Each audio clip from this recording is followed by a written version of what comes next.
नमस्कार, जय श्री कृष्णा।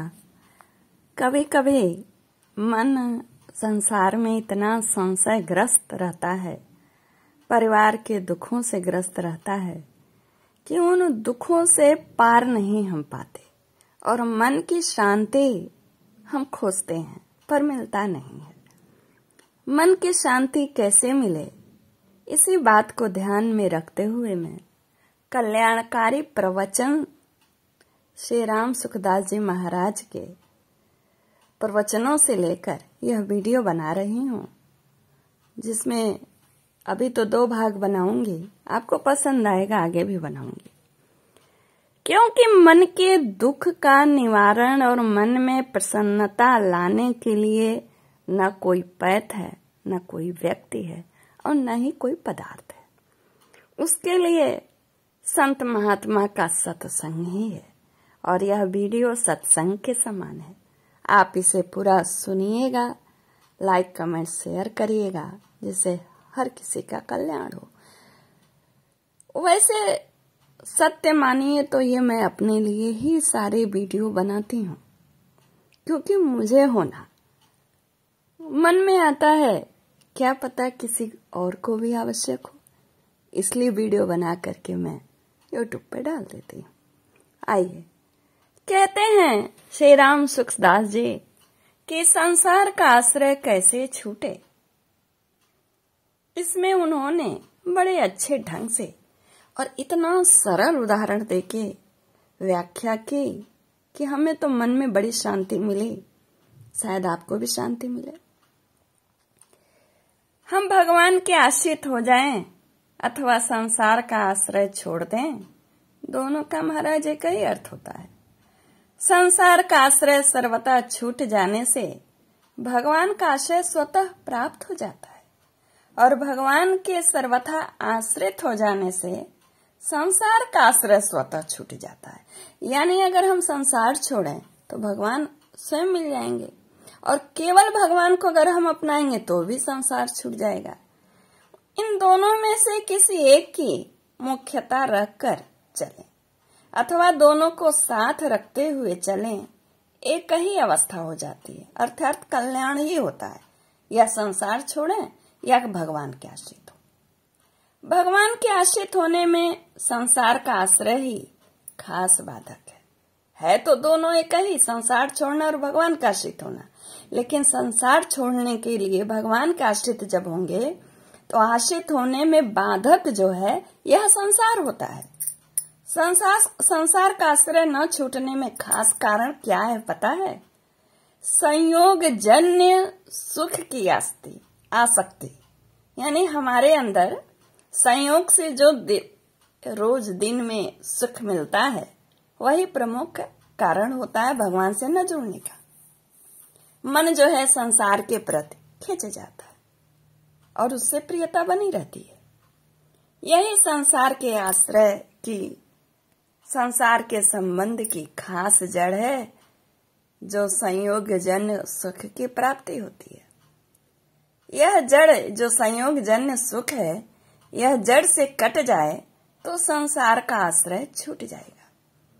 परंतु भीतर में संयोग जन्य सुख की लोलुपता रहते हुए बाहर से चाहे संबंध छोड़ दो, साधु भी बन जाओ, पैसा भी छोड़ दो, पदार्थ भी छोड़ दो, गांव छोड़कर जंगलों में भी चले जाओ, तो भी संसार का आश्रय नहीं छूटेगा। स्वामी जी कहते हैं कि संयोग जन्य सुख 8 प्रकार का है। शब्द, जैसे कोई प्यार से बोला, स्पर्श, कोई प्रेम से छू लिया, रूप, कोई सुंदर रहे उससे आकर्षित हो गए, रस, किसी बात में, चित्त में, खान पान रहने में रस मिले, गंध, अच्छे से किसी की सुगंध प्रिय हो, मान यानी शरीर का आदर सत्कार, बड़ाई यानी नाम की प्रशंसा, आराम यानी सुख। ये 8 प्रकार के संयोग जन्य सुख ही मूल बाधाएं हैं संसार को न छोड़ने की। जब तक इन सुखों में आकर्षण है, प्रियता है, ये अच्छे लगते हैं, तब तक संसार का आश्रय छूटता नहीं है। और संसार का आश्रय छूटे बिना सर्वथा भगवान का आश्रय होता नहीं है। अगर केवल भगवान का ही आश्रय ले लिया जाए तो संसार का आश्रय छूट जाएगा। संयोग जन्य सुख का बड़ा भारी आकर्षण है महाराज, पर वह कब छूटेगा? जब मनुष्य केवल भगवान का आश्रय लेकर भगवान के भजन स्मरण में लीन होगा। भगवान के भजन स्मरण में लीन होने से जब पारमार्थिक सुख मिलने लगेगा तब संयोग जन्य सुख सुगमता से सरलता से छूट जाएगा। उस पारमार्थिक सुख में इतनी विलक्षणता औलिकता है, यानी दिव्यता है, उसके सामने संसार के सब सुख नगण्य। संसार के सुख 24 घंटा मिले और यह सुख क्षण मात्र महसूस हो तो भी संसार का सुख छूट सकता है महाराज। और यह संसार का उस क्षण मात्र के सुख के आगे तुच्छ है, कुछ नहीं है। जब वह पारमार्थिक सुख मिलने लगेगा तब संसार के सब सुख फीके पड़ जाएंगे, स्वतः स्वाभाविक तुच्छ लगने लगेंगे। अतः उस पारमार्थिक सुख को, आनंद को ही लेना चाहिए। उसको लेने के 2 तरीके हैं, चाहे भावना यानी भक्ति से ले लो, चाहे विवेक यानी ज्ञान से ले लो। भावना से ऐसे लो कि भगवान है, वे मेरे हैं और मैं उनका ही हूं। मेरे तो गिरधर गोपाल, दूसरों न कोई।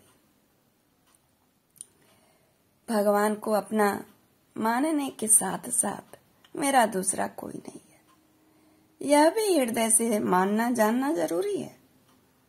परंतु होता यह है कि संसार में अपनापन रखते हुए भगवान में अपनापन करते हैं, आधा इधर आधा उधर। वास्तव में संसार के साथ अपनापन तो रहता नहीं, यह निश्चित बात है। कैसे? उसका बहुत बड़ा उदाहरण दिया उन्होंने। जन्म से पहले आप जिस कुटुंब के साथ अपनापन था और जन्म के बाद वही कुटुंब याद नहीं। इसी प्रकार आज जिस कुटुंब के साथ हैं, जिन रुपयों के साथ, जिन भोगों के साथ हमारा अपनापन है, वे भविष्य में याद तक नहीं रहेंगे महाराज। याद तो रहेंगे नहीं तो संबंध क्या रहेगा? अतः जो रहेगा ही नहीं उसको छोड़ने में क्या जोर आता है? जो निश्चित नहीं है उसको छोड़ने के लिए मजबूती चाहिए क्या?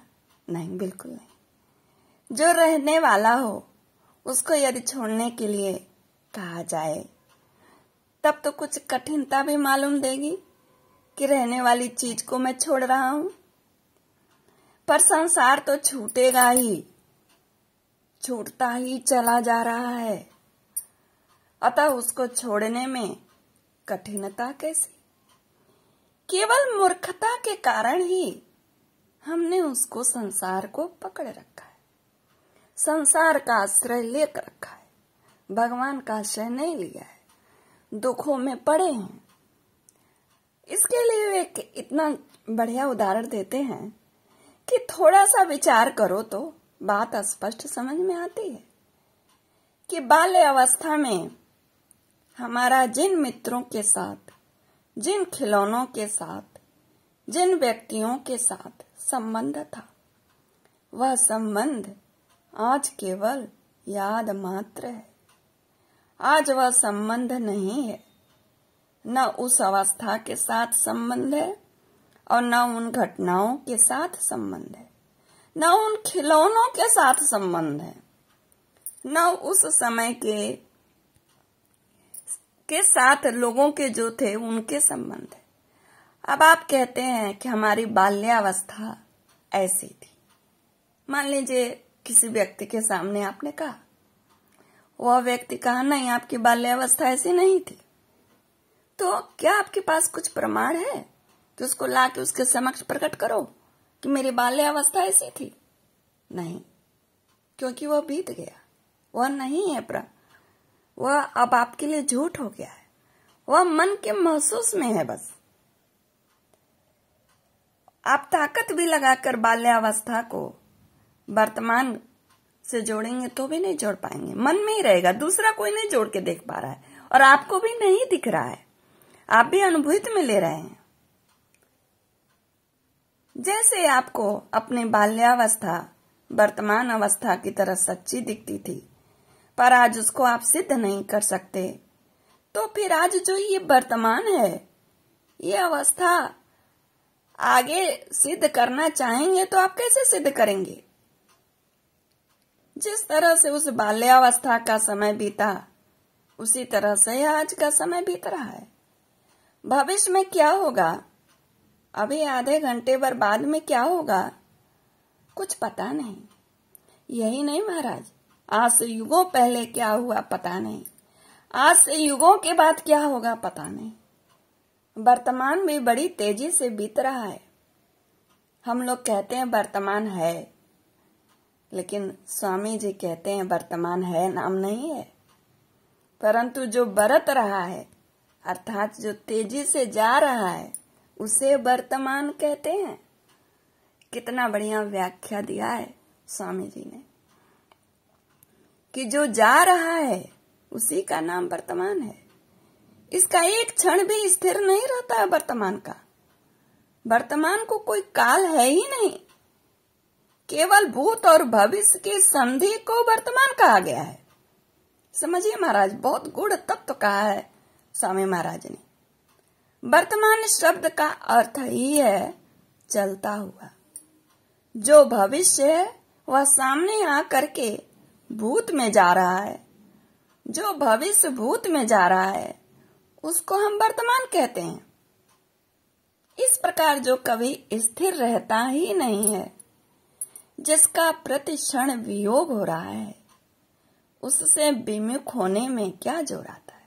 जो स्वामी जी यही समझा रहे हैं कि जो सत्य है ही नहीं उससे अलग होने में हमें कठिनता क्या है, यानी संसार से मन हटाने में कठिनता क्या है। जब उससे जुड़ा ही नहीं है तो हम जबरदस्ती क्यों कह रहे हैं कि ये छूटेगा ही नहीं, जो रहने वाला ही नहीं है। इसको रखना चाहोगे तो बेइज्जती, दुख, संताप, जलन, आफत के सिवा और कुछ मिलने का है नहीं। परंतु इस को हम छोड़ देंगे तो निहाल हो जाएंगे। अतः चाहे संसार के संबंध का त्याग कर दो, चाहे भगवान के साथ संबंध मान लो कि हे भगवान आप ही हमारे हो, भगवान का ही नाम लो, उनका ही चिंतन करो, उनके आगे रो और कहो कि महाराज संसार का त्याग करने में मैं सर्वथा हार गया हूं। मुझे अपनी मनोवृत्तियां बड़ी प्रबल प्रतीत होती हैं। ऐसा करके भगवान के शरण हो जाओ। तुलसीदास जी महाराज भी ने पत्रिका में कहते हैं, हो हारियो कर जतन विविध विधि अतिशय प्रबल अजय। तुलसीदास बस होई तबही जब प्रेरक प्रभु बरजे। हमारे से तो ये शत्रु सीधे होते ही नहीं, यानी संसार के। वे प्रभु कृपा करेंगे तभी ये सीधे होंगे, परंतु अपनी शक्ति का पूरा प्रयोग करके ही भगवान का आश्रय होना चाहिए, तभी भगवान पे विश्वास होगा। जब हम अपनी पूरी शक्ति लगा के हार जाएंगे ना, तब स्वतः ही हारे मन से कहेंगे भगवान पर विश्वास करके कि हे भगवान मेरे से यह संसार नहीं छूट रहा, आप ही छुड़ा लो, अपने चरण में ले लो, हमसे ये काम नहीं हो रहा है, आप ही करो। देखो भगवान क्यों नहीं करेंगे, तुरंत करेंगे। और एक अस्त्र अपने पास है जो बचपन से मिला है। जैसे छोटा बच्चा बचपन में किसी भी काम को रो करके माता पिता भाई बहन बंधु भाई सबसे करवा लेता है, उसी तरह आज भी हम भी भगवान के सामने बिल्कुल अपने को असमर्थ समझकर रोएं, उनसे उनका सुख सानिध्य मांगे। वह भी विकल होकर के एक माता पिता के समान हमारे दुख का निवारण करते हुए अपने आश्रय में ले लेंगे, अपने सानिध्य का सुख प्रदान करेंगे और इस संसार से हमें छुटकारा दिलाएंगे। लेकिन हमें उनकी शरण में जाने के पहले अपने शक्ति का भरपूर प्रयोग कर लेना चाहिए।